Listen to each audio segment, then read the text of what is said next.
takdir itu boleh apa enggak? Apa pasrah kepada Allah? Apa pasrah pada takdir? Jadi kalau kita mengucapkan takdir itu termasuk syirik atau belum?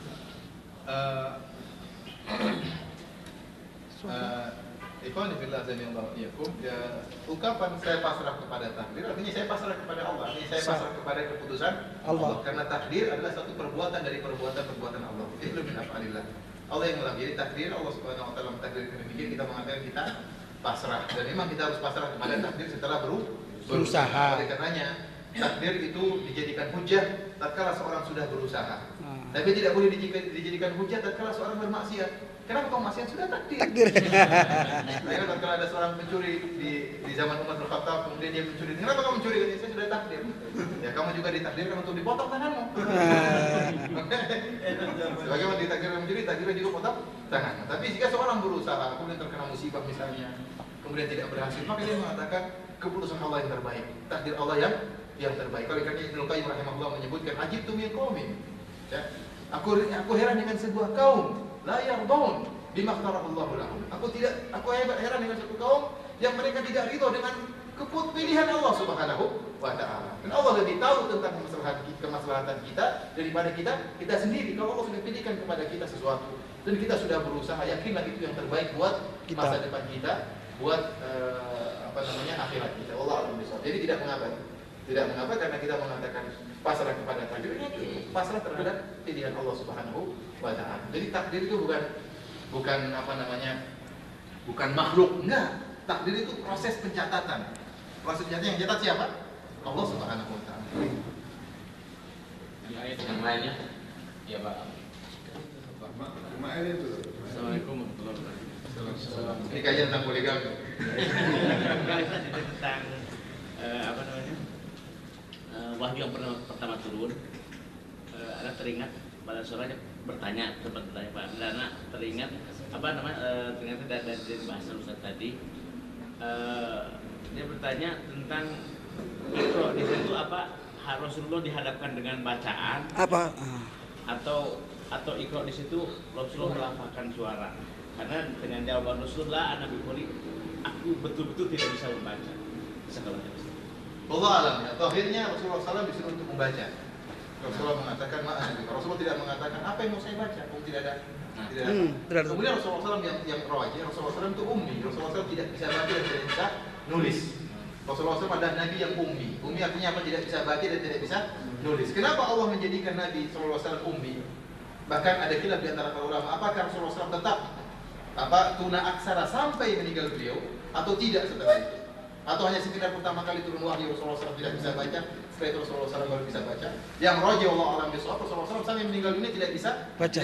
Kenapa? Sebagai hikmah bahwasanya wahyu itu benar-benar dari Allah Subhanahu wa taala. Turun kepada orang yang tidak bisa baca. Seandainya Nabi SAW bisa baca, mereka akan mengatakan Quran itu karangan Rasulullah. Rasulullah belajar sama orang-orang pendeta Yahudi. Ya. Tapi Rasulullah SAW tidak bisa baca, padahal ada Al-Quran yang balaghahnya begitu tinggi, ya, bahasa Arabnya begitu tinggi. Sampai sebagian orang begitu dengan Al-Quran langsung masuk Islam, karena mereka ngerti tentang ketinggian bahasa Arab. Tapi dia tidak paham. Kalau mereka dulu orang-orang Arab, mereka ngerti. Oleh karena Allah menurunkan alif lam mim, alif lam ra, yasin. Dia baca yasin tadi. Itu semua huruf-huruf muqatta'ah, huruf-huruf yang di awal Al-Quran menunjukkan bahwa Al-Quran ini turun dengan bahasa yang kalian ucapkan. Yang dalam bahasa itu ada huruf alif, ada huruf lam, ada huruf mim, ada huruf ya, huruf sin, huruf kaf, ha, ya, ain, shad, dan huruf qaf dan yang lainnya shad. Namun kalian tidak mampu untuk mendatangkan yang seperti Al-Quran.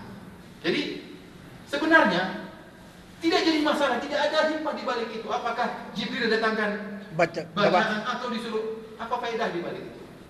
Tidak ada faedah di balik itu. Jadi tidak perlu kita perdalam-dalam untuk mengatakan Jibril mendatangkan apa? Tulisan atau tidak ada. Seperti sebagian ulama atau sebagian orang yang khilaf tentang anjing Ashabul Kahfi. Anjing Ashabul Kahfi ini warnanya apa?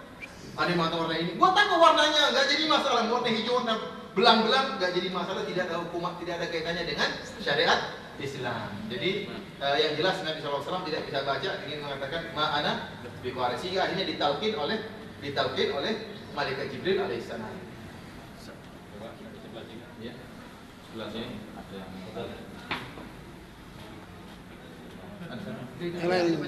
yang silakan. Bagaimana hukumnya mengucapkan ziarah kubur Wali Songo yang biasa terjadi di Indonesia. Itu aja dulu. Yang jelas kita tahu bahwasanya kuburan ya, itu bukanlah tempat yang afdal untuk ibadah. Oleh karenanya Nabi SAW dalam hadis-hadis yang menyebutkan di antaranya la taj'alu buyutakum maqabir. Kata Nabi SAW, "Iqra'u surat al-Baqarah. La taj'alu buyutakum maqabir, fa inna syaitana yanfiru min al-baiti alladhi tuqra'u fi surat al-Baqarah." Dalam hadis Sahih Muslim kata Nabi SAW, janganlah kalian menjadikan rumah-rumah kalian seperti kuburan. Bacalah surat Al-Baqarah, karena syaitan itu lari dari rumah yang dibacakan surat Al-Baqarah. Sehingga dalam hadis yang lain Rasulullah SAW memerintahkan sebagian sholat untuk dikerjakan di rumah agar tidak seperti kuburan. Oleh karenanya rumah yang dikerjakan sholat di situ, dibacakan Quran di rumah tersebut, maka itu bukan seperti kuburan. Tapi rumah yang tidak ada baca Qurannya, yang tidak ada sholatnya, itu rumah seperti apa? Kuburan. Seperti kuburan. Oleh karenanya saya punya nukilan dari perkataan ulama Syafi'iyah yang mengatakan, menunjukkan bahwasanya kuburan laisa al-maqabir laisa mahallan lil ibadah. Bahwasanya kuburan bukan tempat untuk beribadah. Kita datang kuburan punya tujuan. Yang pertama kata Nabi SAW, zurul kubur fa inna tudzakirukumul akhirah.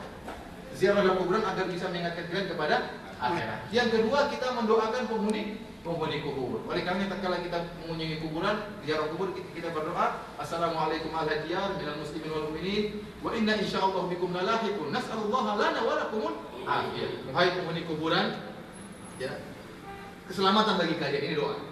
Dan kami pasti nyusul kalian. Mengingatkan kita kepada apa? Kepada akhirat. Kita pasti nyusul kalian. Kita mohon kepada kami dan bagi kalian keselamatan. Oleh karenanya tujuan dari ziarah kubur ada dua, yaitu untuk mengingat akhirat, mengingat mati, dan yang kedua untuk mendoakan penghuni kubur. Dan kuburan bukanlah tempat beribadah. Oleh karenanya kalau kita kembali kepada para sahabat dahulu, zaman Nabi SAW, setelah meninggalnya Nabi SAW, tidak ada mereka yang sibuk mencari kuburan Nabi Adam, mencari kuburan Nabi Nuh, mencari kuburan Nabi Daud, mencari kuburan Nabi Isa. Belum ada Wali Songo waktu itu. Masih ada apa? Nabi-Nabi. Mereka tidak sibuk mencari-cari kuburan-kuburan Nabi. Tidak perlu. Karena ibadah bukan seperti itu. Ibadah di masjid, mereka sholat di Masjid Nabawi. Waktunya ziarah kubur, mereka ziarah kubur. Oleh karenanya, tatkala seorang kemudian sengaja untuk pergi ke makam-makam sunan, yang kita tahu sunan-sunan tersebut mudah-mudahan memiliki kedudukan yang tinggi di sisi Allah Subhanahu wa taala. Akan tapi bukanlah sunnah kemudian kita menganggap bahwasanya ibadah di kuburan tersebut afdal. Ini yang dikhawatirkan.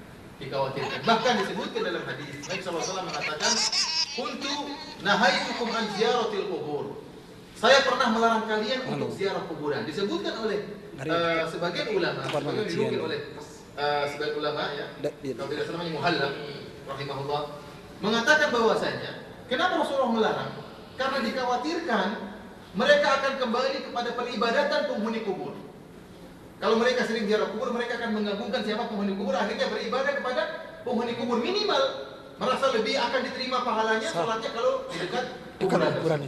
Ini tidak pernah diajarkan oleh Nabi SAW. Kalau ingin pahala diterima, sholat di masjid, bukan di kuburan. Oleh karenanya seorang yang kemudian menangis-nangis di kuburan, sholat khusyuk di kuburan, tapi kalau di masjid tidak bisa khusyuk, ini kesalahan. Yang buat kita khusyuk di masjid, bukan di kuburan. Apalagi kita merasa bahwasanya ada roh kemudian akan menyampaikan. Inilah yang dikhawatirkan seorang terjerumus dalam peribadatan yang dilakukan oleh orang musyrikin Arab dahulu. Karena orang-orang musyrikin Arab dahulu mereka menyembah orang-orang soleh. Di antaranya Lata. Dalam Sahih Bukhari Ibn Abbas menyebutkan, karena jadi itu sawi qalil hujjaj. Lata ini adalah orang yang soleh yang dulu membuat adonan dibagi-bagikan kepada jemaah haji. Orang soleh tatkala meninggal dibuat kuburannya, kemudian diibadahilah kuburannya. Oleh karena ini dikhawatirkan, karenanya kita katakan tidak merupakan sunnah, bahkan dikatakan bid'ah orang yang kemudian menyiapkan perjalanan untuk mengunjungi sunan-sunan tersebut. Kita berdoa dimanapun, kalau kita ingin mendoakan kepada mereka, tidak perlu kemudian kita sampai bersafar. Adapun kalau tidak sengaja bersafar kemudian lewat, tidak jadi masalah. Bukan sengaja untuk apa? Bersafar, karena Nabi